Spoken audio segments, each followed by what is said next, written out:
आप देख रहे हैं गुलिस्तान न्यूज। अभी तक का उर्दू खबरनामा लेकर मैं आपका मेजबान गौहर कुछी आपकी खिदमत में हाजिर। उर्दू खबरनामे में सबसे पहले अभी तक की सबसे बड़ी खबर श्रीनगर जम्मू कौमी शाहराह पर बंटोल प्लाजा के करीब फोर्सेस और मिलिटेंटों के दरमियान झड़प इख्तिताम पजीर हुई, जिस दौरान 4 मिलिटेंटों को खला किया गया है, जबकि गोलियों के तबादले में 2 पुलिस एहलकार भी जख्मी हुए। ताम आईजीपी जम्मू का कहना है कि एक ही पुलिस एहलकार जख्मी हुआ है।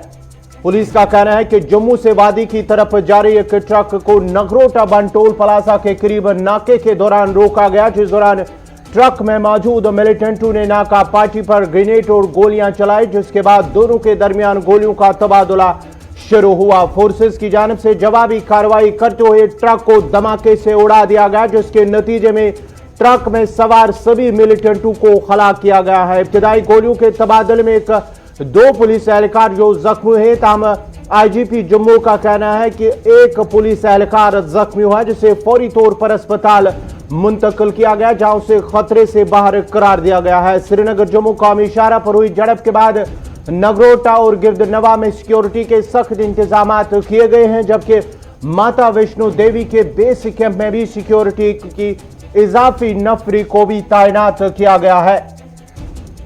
पुलिस सरबराह दिलबाग सिंह ने कहा कि एनकाउंटर में जैश के मिलिटेंटों को नगरोटा एनकाउंटर के हवाले से आईजीपी जम्मू का बयान, मारे गए मिलिटेंट एक बड़े हमले की साजिश में, तो ड्राइवर जो ट्रक का ड्राइवर अभी तक वो फरार है। इस सिलसिले में आईजीपी को जो मानना है, मिलिटेंट के पास 3 बड़े और 2 छोटे हथियार उनके पास थे।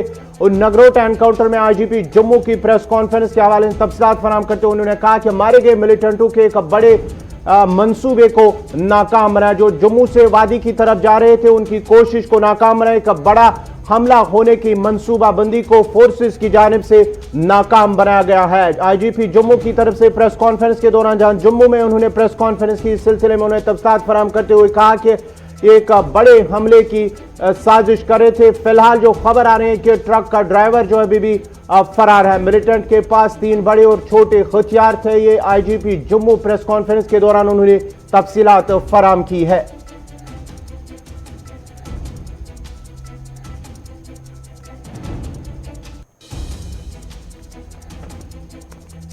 श्रीनगर जम्मू कौमी शाहराह पर नगरोटा टोल प्लाजा के करीब बंटोल प्लाजा के करीब आज सुबह तकरीबन 3 बजे के करीब फोर्सेस और मिलिटेंटों के दरमियान झड़प हुई है और इब्तिदाई गोलियों के तबादले में 2 पुलिस एहलकार जख्मी होने की खबर हो। इस सिलसिले में आईजीपी जम्मू का कहना है कि पुलिस एहलकार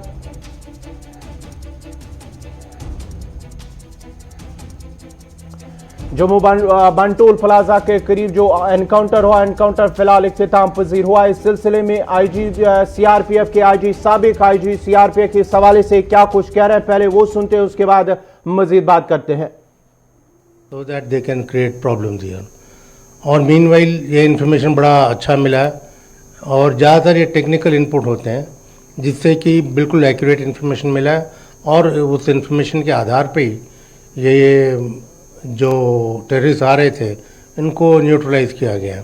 और ये बहुत बढ़िया बात है कि before they could fire and cause casualties, हमारे आदमियों ने बहुत बढ़िया काम करके पहले ही उन लोगों को न्यूट्रलाइज कर दिया।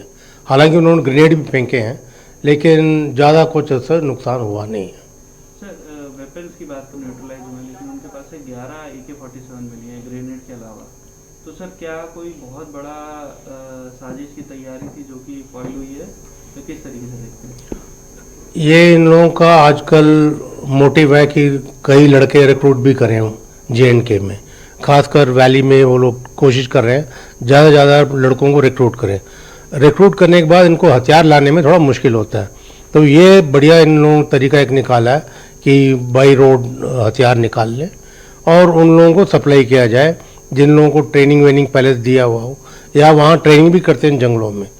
तो उससे ये है कि इससे जाहिर होता है कि इनका इरादा था कि कोई बड़े इरादे से कुछ वहाँ पे गड़बड़ मचाएं ताकि वहाँ पे दहशत फैले।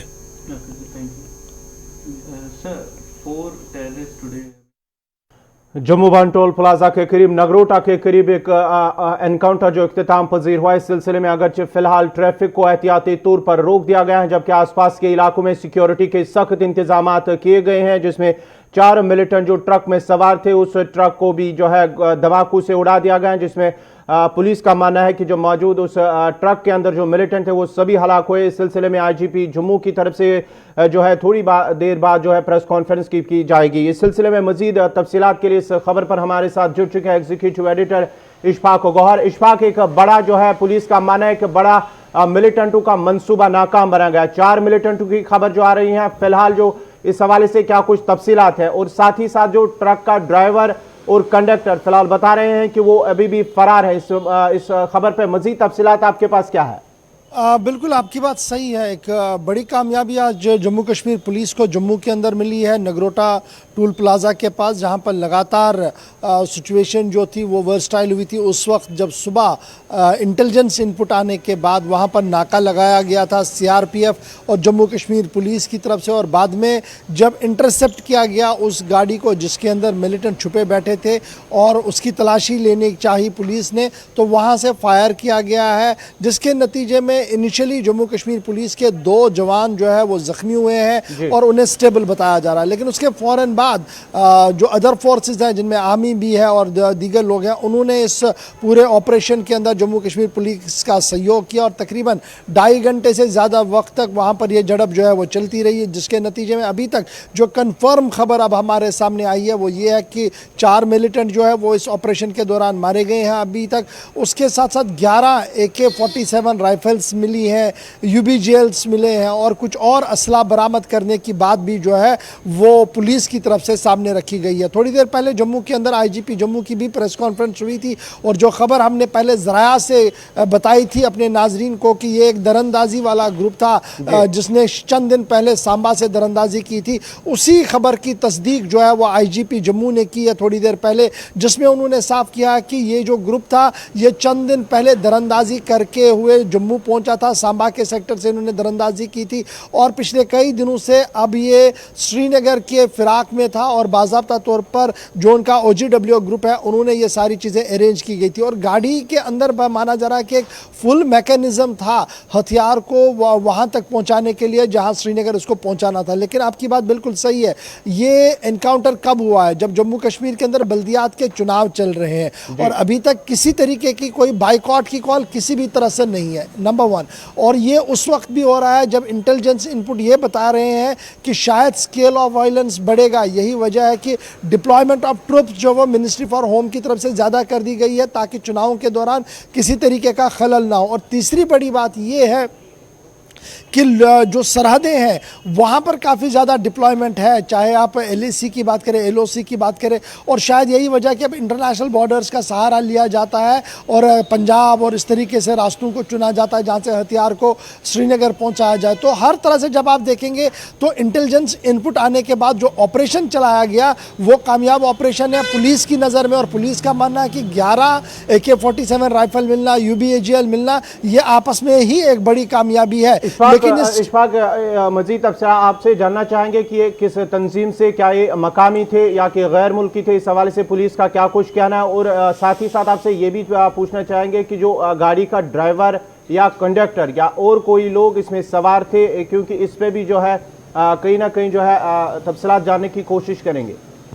देखिए, जहाँ तक पहले मारे गए मिलिटेंटों की बात करें तो उसके बारे में अभी तक हतमी शिनाख्त अभी नहीं हो पाई है और कभी इम्कान ये है कि ये फॉरेन मिलिटेंट्स हो सकते हैं जिन्होंने दरअंदाजी करके श्रीनगर जाने की कोशिश की है। नंबर 1 तो ये बात है, आपके सवाल का जवाब है। और दूसरा ये कि जो सवार था ट्रक के अंदर वो कहाँ पर है, इस पर अभी भी असमंजस बना हुआ है, इस पर अभी भी तजब्जुब जो है वो बना हुआ है, क्योंकि पुलिस का मानना है कि वो अभी इलाके की तलाशी ले रहे हैं और बहुत जल्द वो एक डिटेल प्रेजेंटेशन के साथ लेकर जो है वो सामने आएंगे। तो कुल मिलाकर ये बड़ी बात है कि इस ऑपरेशन के दौरान जहां पर इतनी ज़्यादा फायरिंग हुई है, खुदकार हथियारों का इस्तेमाल हुआ है, धमाके का इस्तेमाल हुआ है, किसी सिविलियन के जानी या माली नुकसान की कोई इतला नहीं है। मिलिटेंट सिर्फ मारे गए हैं और उस गाड़ी को तबाह किया गया है क्योंकि जिसके अंदर मिलिटेंट थे, क्योंकि जब उस गाड़ी की तलाशी ली गई तो बहुत सारे घने बैग वहां पर पाए गए और बाद में ये पता लग रहा है कि एक मैकेनिज्म के तहत गाड़ी को भी बंकर बनाने की कोशिश थी ताकि अगर एनकाउंटर हो तो वो लंबे चक्कर के लिए वहां पर चल सके। लेकिन सिक्योरिटी एजेंसीज ने जॉइंट ऑपरेशन चलाकर सिर्फ 2.5 से 3 घंटे के बीच में इस ऑपरेशन को कंक्लूड किया, जिसमें 4 मिलिटेंट जो है वो अभी तक मारे गए हैं और इनके बारे में ये बताया जा रहा है कि जैश-ए-मोहम्मद मिलिटेंट तंजीम जो है, ममनुआ तंजीम जो है, उसके ये सारे कारिंदे हो सकते हैं। इशफाक, इस वक्त की अगर ताज़ा सूरत हाल की बात करेंगे, जम्मू श्रीनगर ट्रैफिक को एहतियाती तौर पर बंद रखा गया और साथ ही साथ कई दीगर जो आसपास के इलाके हैं वहां पर भी सिक्योरिटी सख्त की गई है, तो इस वक्त की ताज़ा situation Jammu Srinagar national highway पर किस तरह की है? देखिए, श्रीनगर जम्मू कौमी शाहरा की अगर आप बात करेंगे तो सुबह 5 बजे आपको रोकना चाहूंगा। आईजी जम्मू इस वक्त प्रेस कॉन्फ्रेंस इस हवाले से, तो देखते हैं वो क्या कह रहे हैं। It is possible that they were planning to target the DDC elections. However, investigation in this case is in progress. And was it a fresh or? This is a matter of investigation. We are investigating the case. Jammu zone के IG Mukesh, तो ये थी IG Jammu जो बात कर रहे थे कि डीडीसी इंतखाबात के हवाले से खलल डालने की एक नाकाम कोशिश, जो कोशिश उनकी थी उनको नाकाम बनाया फोर्सेस की जानिब से। जी इशफाक, आप अपनी बात जो है जारी रखिए। इस खबर को मैंने पहले ही कहा कि चुनाव भी है और चुनाव को देखते हुए जैसे आईजीपी कह रहे थे कि अप्रीहेंशंस काफ़ी ज़्यादा है कि ये चुनाव में खलल करने के लिए भी हो, लेकिन जो एक्सपर्ट्स का थोड़ी देर पहले भी हमने चलाया, जो फॉर्मर आईजीपी रह चुके हैं जम्मू कश्मीर के अंदर सीआरपीएफ के, उनका मानना है कि लोकल मिलिटेंट्स के पास हथियार नहीं है और वो भी एक सही बात है और उन हथियार वहाँ तक पहुँचाने का भी एक बड़ा मामला जो है वो रहता है। लेकिन ओवरऑल अगर आप देखेंगे ये ऑपरेशन उस वक्त हुआ जब चुनाव हो रहे हैं, तो कभी इम्कान यही है कि शायद ये जो बल्दियाती चुनाव होने जा रहे हैं कश्मीर के अंदर, जिस पर हम देख रहे हैं कि लोगों की एक भारी तादाद जो है वो चुनावी दंगल का हिस्सा बन चुकी है और जब वो चुनावी दंगल का हिस्सा बनी है तो सीधी सी बात है वोट परसेंटेज काफ़ी ज़्यादा बढ़ेगा, जितने ज़्यादा कैंडिडेट्स होंगे उतना ज़्यादा परसेंटेज भी बढ़ता है। वो रुक जाए, वो थम जाए, दहशत पैदा हो, उसकी काफ़ी ज़्यादा कोशिश जो है वो शायद मिलिटेंट करना चाहते थे, जिसमें वो इस ऑपरेशन में नाकाम ही नज़र आ रहे हैं क्योंकि इंटेलिजेंस इनपुट के बाद जो ऑपरेशन जम्मू के अंदर चलाया गया उसमें सिक्योरिटी एजेंसीज को ही अभी तक कामयाबी मिलती हुई नज़र आ रही है। चलिए, बहुत बहुत शुक्रिया इशफाक गौहर आपका। ये थे एग्जीक्यूटिव एडिटर इशफाक गौहर, तफसीलात फराम कर रहे थे। बन टोल प्लाजा नगरोटा के करीब जो आज सुबह तकरीबन 4 बजे के करीब फोर्सेस और मिलिटेंटों के दरमियान झड़प हुई है, जिसमें 4 जो है मिलिटेंट हलाक हुए हैं। पुलिस का मानना है कि जैश-ए-मोहम्मद नामी तंजीम से उनका ताल्लुक था। चारों जो बताया, फिलहाल जो इब्तिदाई रिपोर्ट मिल रही है कि चारों गैर मुल्की है और चारों को हलाक किया गया। इस सिलसिले में जो भारी तादाद में जो है असला और गोला बारूद भी बरामद किया गया है। फिलहाल जो पुलिस का मानना है कि ड्राइवर गाड़ी का, ट्रक का ड्राइवर अभी भी फरार है।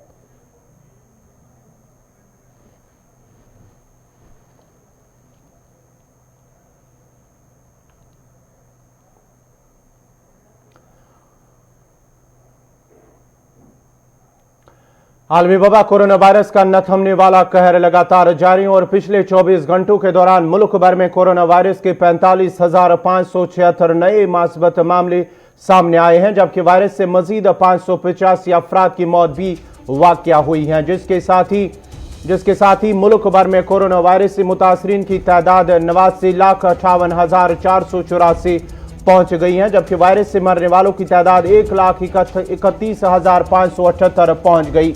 जम्मू कश्मीर में पिछले 24 घंटों के दौरान 24,147 टेस्ट किए गए, जिनमें 574 अफराद की रिपोर्टें मज़बूत आई, जिनमें 333 कश्मीर जबकि 241 जम्मू सूबे से ताल्लुक रखते। और इस तरह कोविड-19 मुतासरीन की मजमूई तादाद 1,04,155 हो गई है, इनमें 41,302 जम्मू जबकि 62,853 कश्मीर से ताल्लुक रखते हैं। गुज़श्ता 24 घंटों के दौरान 5 खवातीन समेत 9 अफराद कोरोना वायरस से फौत हुए, जिसके साथ ही महलकून की मजमूई तादाद 1613 पहुंच गई है।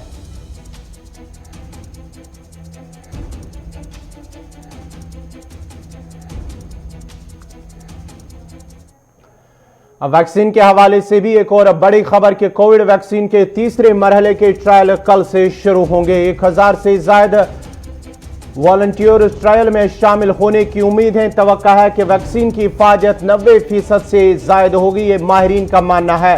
कोवैक्स वैक्सीन के 2 मराहिल मुकम्मल हुए, अब तीसरा मरहला कल से शुरू हो। इस सिलसिले में माहिरीन का क्या कुछ कहना है वो भी सुनते हैं।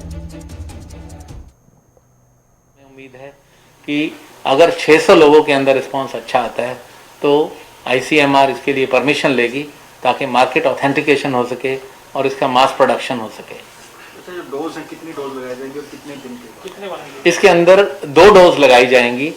पहली डोज लगाने के 28 दिन बाद दूसरी डोज लगाई जाएगी। ये इंट्रामस्कुलर लगाई जाएगी शोल्डर में और उसके बाद एंटीबॉडी का रिस्पांस स्टडी किया जाएगा। अच्छा, आपसे पहले जो 2 फेज रहे हैं उनके रिजल्ट किस तरह के? पहली 2 फेज जो रही हैं उसमें बहुत कम हेल्दी वॉलंटियर स्टडी किए गए और उनके रिजल्ट्स में 2 चीज़ें स्टडी की गई। एक तो कोई ऐसा एडवर्स इफेक्ट आता है या नहीं जो उसका मेन पर्पस था, और दूसरा उसका पोटेंसी कितनी है।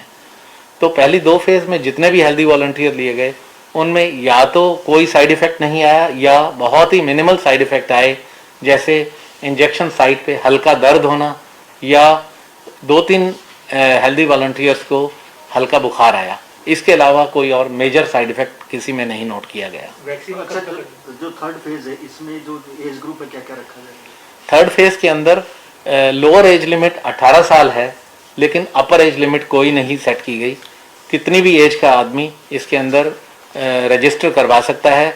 इसके अलावा एक और भी सुविधा है कि जहां पर 1st और 2nd फेज के अंदर जिन्हें डायबिटीज़, हाई ब्लड प्रेशर, गुर्दे की बीमारी, हार्ट की बीमारी थी उन्हें एनरोल नहीं किया गया था, लेकिन 3rd फेज के अंदर कोई भी रोगी अगर डायबिटीज़, हाई ब्लड प्रेशर, गुर्दे की बीमारी का है उसे भी इसके लिए रजिस्टर किया जा सकता है।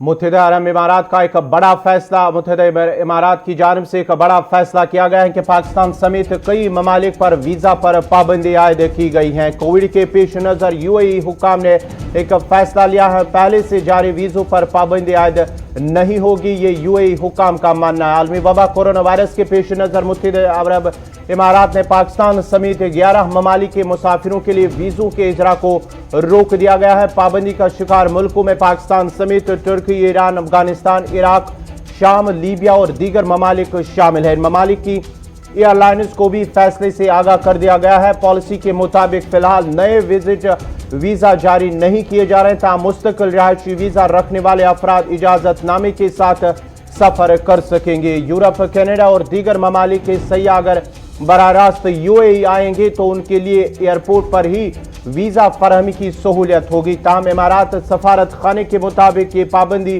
गैर मुअय्यना मुद्दत के लिए लगाई गई है। इसके खात्मे का इन्हिसार कोरोना की मौजूदा लहर पर है और अगर इसमें जल्दी कमी आ जाती है तो जल्द ही मामूल के मुताबिक वीज़ा सर्विस बहाल की जाएगी। मुत्तहिदा अरब इमारात की जानिब से एक बड़ा ऐलान, बड़ा फैसला लिया गया है।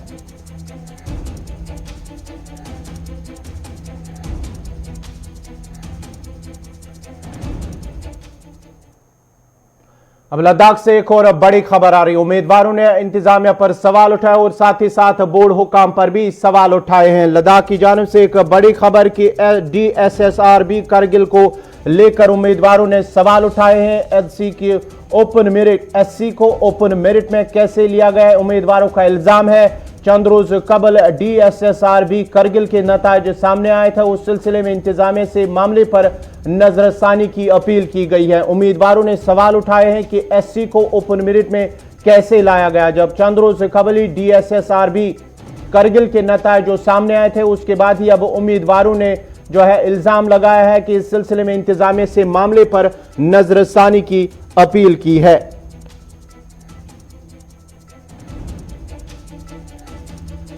डिस्ट्रिक्ट सर्विस सिलेक्शन की जानिब से बोर्ड का जो रिजल्ट सामने आया था कुछ रोज कबल, उस सिलसिले में अब उम्मीदवारों ने सवाल उठाया कि SC को इस जुमरे में किस तरह से शामिल किया गया है। इस सिलसिले में उन्होंने अब इंतजामिया से मामले पर नजरसानी की अपील की है। मजीद तफसीलात के लिए सीधा करगिल चलते हैं, जहां हमारे साथ जुड़ चुके हैं मोहम्मद इसाक। इसाक, क्या कुछ तफसीलात है? उम्मीदवारों की जानिब से कुछ इल्जामात आयद किए गए, जो फैसला है, जो हाल ही में जो रिजल्ट सामने आया, नताइज आए थे बोर्ड की जानिब से, इस सिलसिले में उम्मीदवारों ने अब जो है इंतजामिया से अपील की है कि इस पर नजरसानी की जाए। ये पूरा मामला क्या है? जी, अगर हम DSSRB कारगिल के रिजल्ट्स की बात करें, काफी लंबे समय से जिन्होंने पार्ट लिया था इस रिक्रूटमेंट रैली में, उसका रिजल्ट काफी लंबे समय के बाद सामने आने के बाद जिस तरह से बहुत सारे, अगर हम एम्प्लॉयज ज्वाइंट एक्शन कमेटी की बात करें, इंडिविजुअल लेवल पे बात करें, या बाकी जो भारतीय जनता पार्टी के लोकल जो लीडर्स हैं उनकी तरफ से बाहर डिप्टी कमिश्नर को सराहा गया था फ्री एंड फेयर रिजल्ट को लेकर। लेकिन अब जो है कुछ कैंडिडेट्स हैं, इनके खदशा है, इनका मानना है कि रिजल्ट तो सामने आया लेकिन रिजल्ट में कहीं ना कहीं कोताही रही है। वो इसलिए रही है क्योंकि ओपन मेरिट में शेड्यूल कास्ट को कैसे रखा गया है, ये इनका सवाल है। इसी हवाले से इसी मुद्दे पे हमारे साथ एक कैंडिडेट हैं, उन्हीं से जानना चाहेंगे कि आखिर उनकी क्या खदशा है। हालांकि दूसरी जाने बहुत सारे लोग डिप्टी कमिश्नर को सराह रहे हैं फ्री एंड फेयर रिजल्ट के डिक्लेरेशन को लेके। क्या कुछ आपकी खदशा है, क्या कुछ आप कहना चाहेंगे? क्या लगता है आपको? आप कह रहे हैं कि SC को ओपन मेरिट में कैसे लिया, क्या ये नहीं हो सकता है? जो ओवरऑल रिजल्ट की बात करें, अगर हम पिछले साल अक्टूबर में एग्जाम हुआ, इस साल अक्टूबर में इसका रिजल्ट आया, एक तो काफी टाइम लगाया। मानता है कि बहुत सारे ऑर्गेनाइजेशंस इसमें फ्री एंड फेयर हुआ है, हम नहीं कहेंगे कि इसमें फ्री एंड फेयर नहीं हुआ है, लेकिन यह भी मानना गलत है कि 100% इसमें फ्री एंड फेयर हुआ है। क्योंकि अगर 100% इसमें फ्री एंड फेयर होता तो इस रिजल्ट में इन्हें कोताही नहीं होती।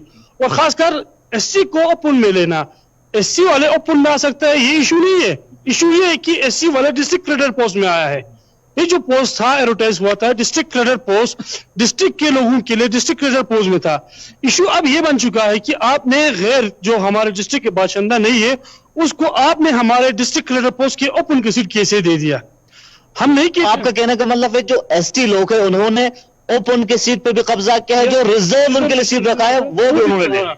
तो ये चीज जो डिस्ट्रिक्ट क्रेडिट पोस्ट जो JK असेंबली से जो बिल पास हुआ था, जो पोस्ट डिस्ट्रिक्ट क्रेडिट का था, उसमें से इस पोस्ट में ओपन में आपके क्लास 4 के 3 SC टीचर के आप में टीचर के ओपन में 1 SC मींस ये SC वाले अब डिस्ट्रिक्ट क्रेडिट पोस्ट को भी ले रहे हैं।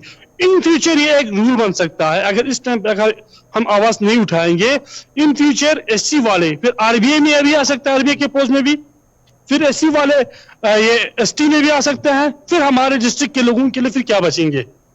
तो ये एक जेन्युइन इशू है कि डिप्टी कमिश्नर साहब से कि आप इस चीज को SC वालों को हमने कि देखिए ओपन में मत चला, आपने हमारे डिस्ट्रिक्ट क्रेडिट पोस्ट को SC वालों को कैसे दे दिया?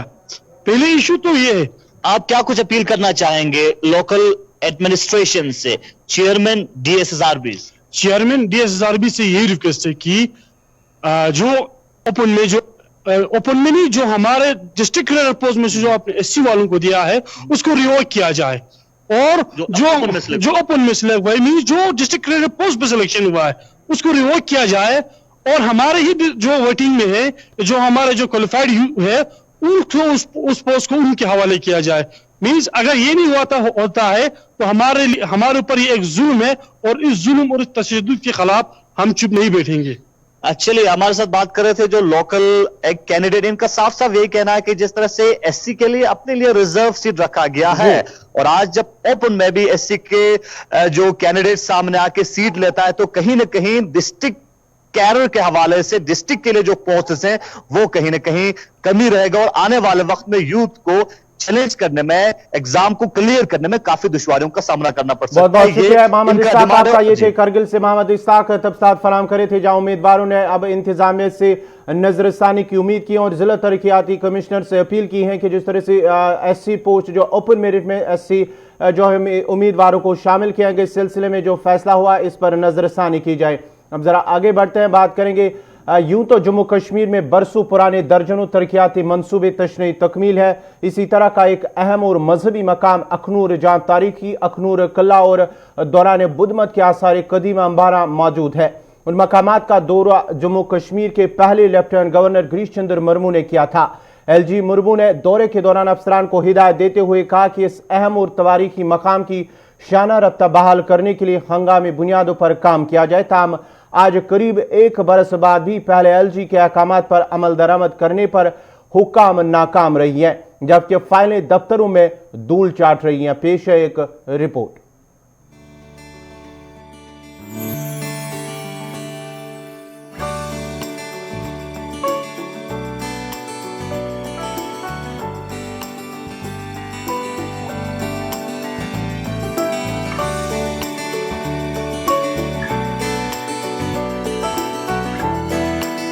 जम्मू शहर से लगभग 28 किलोमीटर दूर अखनूर का तारीखी मकाम है, जिसे विराट नगरी के नाम से भी जाना जाता है।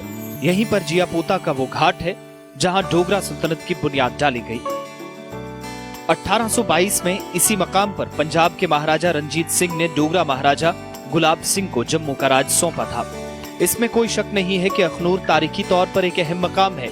वहीं इस मकाम की अहमियत उस वक्त और भी बढ़ गई जब अखनूर के पास पाम्बरा, जो अब अंबारान के नाम से मशहूर है, के करीब बुद्ध मजहब का मकाम पाया गया। इस मकाम पर एक स्तूप भी मिला है जिसमें बुद्ध के बाक़ियात पाए गए, जिसके बाद इस मजहबी मकाम का दायरा और वसी होता गया। ताहम वक्त गुजरने के साथ साथ एक अहम और तारीखी मजहबी मकाम ने शायद अपनी पहचान रफ्ता रफ्ता खो दी है, जिसके लिए जिम्मेदार सरकार और निजाम चलाने वालों को ठहराया जा रहा है। ऐसा इसलिए हुआ कि अंबारान में न सिर्फ बुद्ध मजहब के मानने वालों का अहम मकाम है, बल्कि अखनूर किला भी यहीं तामीर किया गया है। ताहम जम्मू कश्मीर के हालात और अलग अलग दौर में आए हुक्मरानों की कई गलतियां इस कदीम विरासत को बचाने में नाकाम रहे। मौजूदा वक्त में भी निजाम चलाने वालों ने जो गलतियां की हैं या गलतियां की जा रही हैं, इसके सबूत अखनूर के इस तारीखी किले की दीवारों पर आज भी निशान छोड़ कर गए हैं। रवां साल में भी इंतजामिया की एक बड़ी लापरवाही सामने आई, जिसने इस अहम और तारीखी मकाम को नुकसान पहुंचाया, लेकिन इंतजामिया को भी साथ ही कटघरे में खड़ा कर दिया है। इसी के साथ ही अभी तक का उर्दू खबरनामा इख्तिताम पजीर हुआ। चाहता है अपने मेजबान गौहर कुछे को इजाजत दीजिए। अल्लाह हाफिज।